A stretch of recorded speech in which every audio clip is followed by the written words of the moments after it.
Okay, we will update on a few things that we're doing, and I'm going to take notes while we talk, so I'm going to have to sit. Barbie Clay, our secretary, is actually in rehab. Unfortunately, she had a heart attack, I just found out, a few weeks ago. And so she has been in and out of the hospital with that, so be keeping her in your thoughts and prayers for her recovery. So I will let Anna kind of give an update. Sorry to put you on the spot, but will you tell everybody about the immunization program we're doing with FCC? Sure. And when? Sure. And how that's going to work? We're super excited this year because every year going into the next school year, we have like 150 kids on our middle school campuses that are still delinquent for the required Tdap and meningococcal. And so this year we're doing something different for the first time. Family Circle of Care is coming with their mobile immunization bus to each middle school for one day. And we are, the best thing about this program is parents do not have to be present, but they do have to fill out a packet of paperwork giving their consent for their child to have the shot. And then they've really done a wonderful job with the pricing. Obviously, if they have insurance, they're going to use it, but each shot is $5. So for $10 and not having to leave work and not having to make an appointment, they can have their child receive their immunizations at school on that certain day. We're doing it the last of April, that first week of May, so Monday, Tuesday, Wednesday, Thursday, Friday. And we're hitting all of our middle schools and then dividing a day with Burwell and Caldwell. So packets just went out, so I don't know what kind of, outcome we're gonna have, but it's really good because typically on the first day of school, we have to reserve a location on our campuses to hold 50 kids in because their parents never got them their shots. So we're hoping this really works and we're excited about it, and if it works, we'll do it again, and if not, we won't. But I think it'll be great. As a parent, I'm super excited about this. Yes. Because of how much I have to take off to take kids to doctors. So true. So I hope they take advantage. I really do. Anybody have any questions? do y'all have issues at the elementary level or mainly just middle school? Yes. Elementary too? Elementary, it's mostly like the kindergarten and those students, but those students are not supposed to be able to enroll Right. Until they have their Gotcha. stuff. So, but we actually created a system for the registrars to help with that. So we're hoping That'll work. that will help. Our biggest problem is we're having a lot of kids on catch-up schedules. So they're just coming over new, and they're just starting immunizations for the first time. So our nurses have to continually keep up that they're doing 4 weeks for this, 4 weeks for that, 6 months for this. That's where I would say our biggest problem is.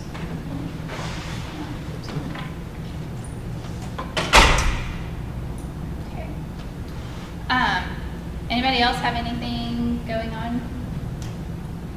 If they want to. Can I mention something about vapes? Go ahead, yes. They're on the increase. Yesterday afternoon, one of our officers, you have to take the batteries out of these things before they go to the lab. It exploded on him. He's lucky he's not injured. So if you're a parent and you get your kids' vapes, just take a hammer and go break the thing. Don't try and take it apart. It arced and it exploded. He's very lucky. Why do you have to take the battery out? The lab requires the battery to be out before they touch it, so it indicates to me it happened to somebody in the DPS lab. Oh, okay. But they're very dangerous. Other than the health aspect of it, they're very dangerous. Stop by the office, you can see a picture of this path.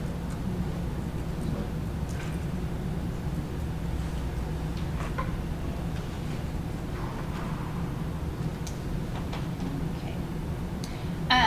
Last but not least, well, actually, can I update on you? Sure. Okay, so unfortunately, next year, so I don't know if y'all have heard of ESSER funding.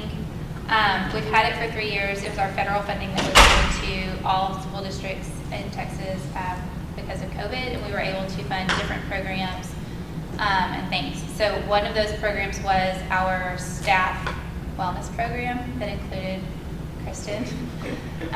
Unfortunately, that was taken away from us and ended after 3 years. So as of next year, we will not have Kristen Well, for our staff wellness.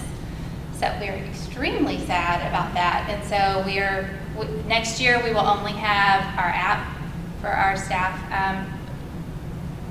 which is okay. And so we are really boosting that, trying to get our staff involved with, it's called Sayamo. And it has on-demand workouts and different things. And she's worked really hard to get our staff on track with their wellness and doing their nutrition guidance and things like that. So we will forever be grateful for the things that she's done, trying to get our staff healthy and on track with all of their things. But if anybody has things in the community that they know of that we can push them forward, I'm sure she's going to get her people plugged in with things before she leaves too. So just wanted to update y'all on that as well. The last thing, because we didn't have a big agenda for today, so we are a district of innovation. Dr. Norman might can explain what exactly that means. So basically, when you apply to be a district of innovation, there are certain things that you then can do as long as you have a committee that meets, you approve it, and you go through the proper protocols. So different things like how you utilize professional development days or anything from curriculum, there's a lot of things that can fall under that. And then also like who we hire and exemptions from giving them, a year to get certified, things like that. So as far as the context for, what you're bringing up to the table, I'm not sure. Good deal. So with that being said, so as a district of innovation, there is a small little loophole where it relates to SHAC. There is an exemption for whether or not you have a SHAC if you have a district of innovation. And we have decided as for Tyler ISD that we are going to put that in our district of innovation plan. We have really, our SHAC has been very on the struggle bus for about 7 years now since I've gotten here. We have tried really, really hard, and we have tried different things. We have had, we've gone to PTA council, we've gone to all of our different PTAs, and we have tried and tried and tried. We've gone to community boards, we've done all of the things trying to get parents involved, and we've had a small handful of y'all that have come and really wanted to do some good things, and we have done some things along the way, but we can't do it with just 10 people. yeah.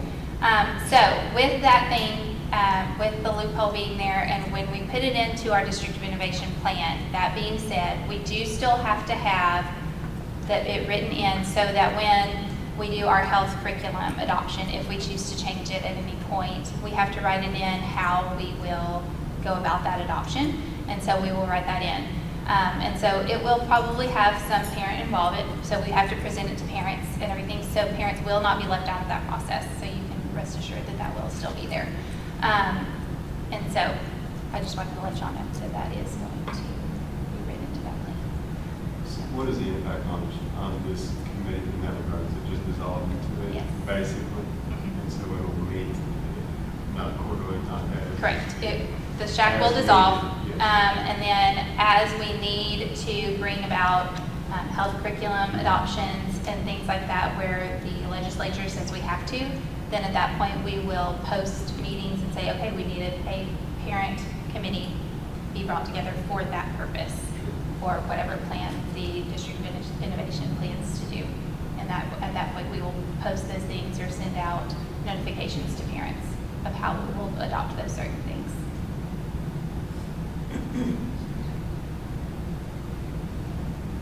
I think that's good. I mean, then a parent, somebody catches their eye and they want to be involved in it. Yes, and parents can still be involved in the PTA council that's district-wide, or the PTA on your campus. Yeah. So we just have not seen the involvement in this particular committee, and we don't want to just have a meeting just to check a box and bring people together just to check a box. We want it to be productive and purposeful, and we will definitely accomplish the things that we are required to accomplish and do those things as legislature and if we need to as a district. And on the health side, just the health component of that, going through so many things, I just in time, obviously this year, I wasn't present, but I saw that on this health, see how it's going. But as far as the health committees or things like that, or specific role in, like curriculum is usual, but other things would be just absorbed into this new plan because we're an innovation district. The biggest thing is the health curriculum, and that is really what comes across SHAC that's required. So the District of Innovation Plan will be rewritten to include a plan for if we have to do a health curriculum adoption, they will write it into, and it's Dr. Gropel and Mr. Ron Jones are going to come up with a plan, or the addendum for the District of Innovation plan, and write it in and decide how we will handle that specific circumstance as a district. And Rachel, parents can access all of that curriculum to see what it Yes. looks like. Mhm. So are they still going to do the STEAM? Yes, Esteem and Quaver have already been adopted, and we are actually actively using those. Okay. We're actually doing those on a couple of campuses today, or not today, tomorrow, because today's the testing. Right. And it's going very well. So it's kind Mhm. of, It's been great. Quaver is fun for kids, and it's a very easy program to present to them, and they've had lots of good questions. The boys are actually very receptive to it. It's hilarious, the way that they go about it. The nurses have been really good about giving them a Post-it note and letting them write down their questions before we start the program. And I like it because I've sat in on a couple of the different campuses that have done it. I like it because it does use some of the, it uses body parts, but not in a crude way. But they can write down their questions, and the nurses will go through them and see what's an appropriate question to ask out loud that all of them might need to hear, but then some of them might need to be addressed with the counselor or just directly with the parents. Say, okay, your son asked this question. Maybe you want to address it at home. And a lot of them will say, that's a really good question to ask your parent or guardian at home. But it's not really well. And the STEAM will not happen until May, because we are on the same, we try to do it with science because they're taught that in science 7th grade, so we try to stay on the same timetable as the science. So we're doing it at the same time. The other thing I noticed, because registration, by the way, is now open for next year for your kids. I registered mine yesterday, but I did appreciate the fact that for each child, because I have one at high school, middle school, and elementary, is that there is a whole health page for each of those grades, and it tells you, like, these are the areas that are covered, and you can check off which ones you want your child to be a part of and which ones you don't. And by having access to that now, if there's a section that you might have questions about as a parent or concerns, then you can go and ask for the curriculum and look at it ahead of time before you check that box, and even go in and change it leading up to the first day of school or whenever that might be covered. So it's definitely putting that empowerment in the parents' hands of what they feel like they want the school to cover or what they may want to cover at home from a health standpoint. I mean, I have 4 grown daughters. One's a teacher in Dallas, and another's going to be a teacher in Castle, wants to teach. And maybe your time, I think about that. I appreciate that. We, as a district, and that this implementation, what do y'all see that? I mean, are we consistent with other East Texas districts or tech districts in Texas in that regard, or are we unique in that regard? I'm curious of y'all's perspective. Are you talking about using the curriculum? The way the we're same set up curriculum?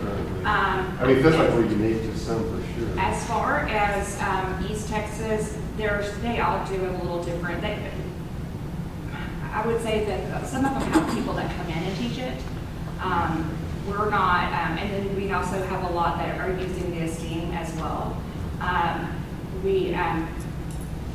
just going to be honest, in the Metroplex, they're not using this. They're not doing they're not using this at all. That's So I think it's more of a conservative approach to it and more of a leaving, like Jennifer said, like leaving more of it in the parents' hands and letting them decide what you want the school to teach and what you want to teach at home, and giving them the opportunities there. So, that's what I like about it.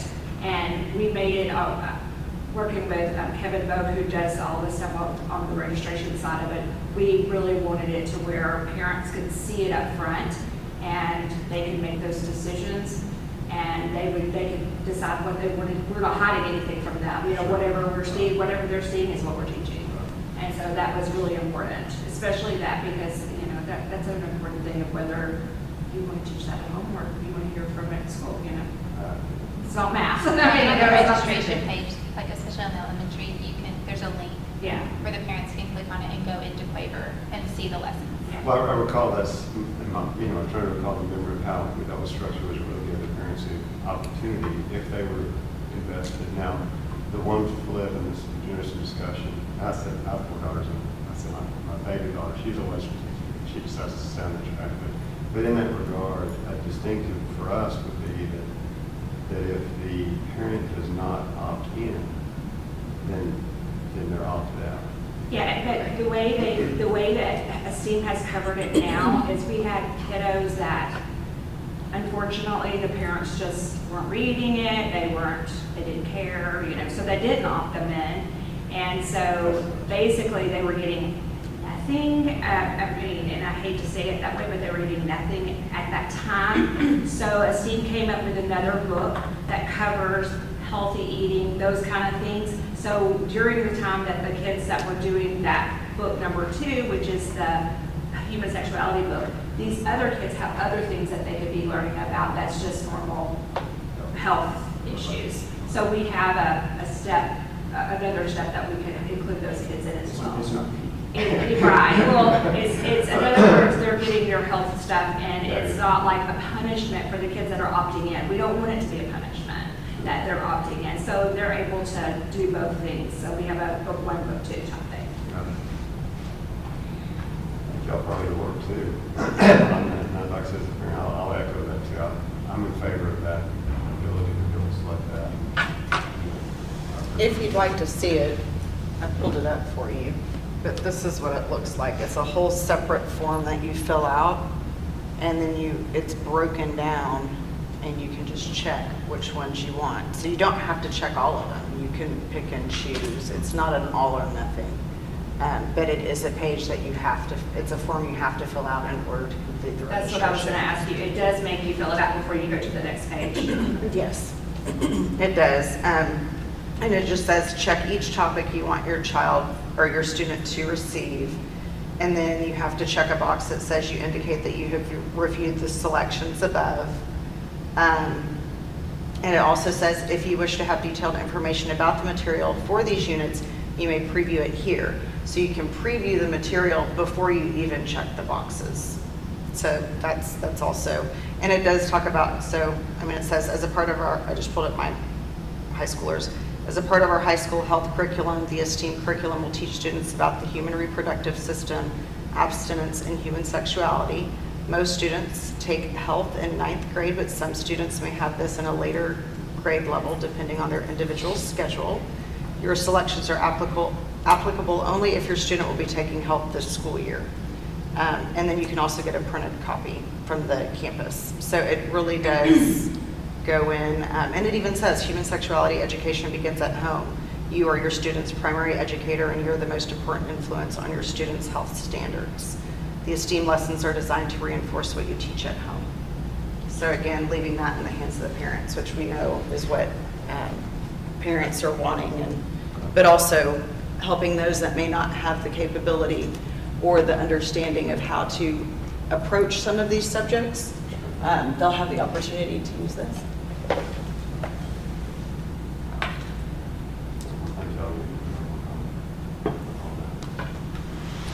Somebody have any other questions?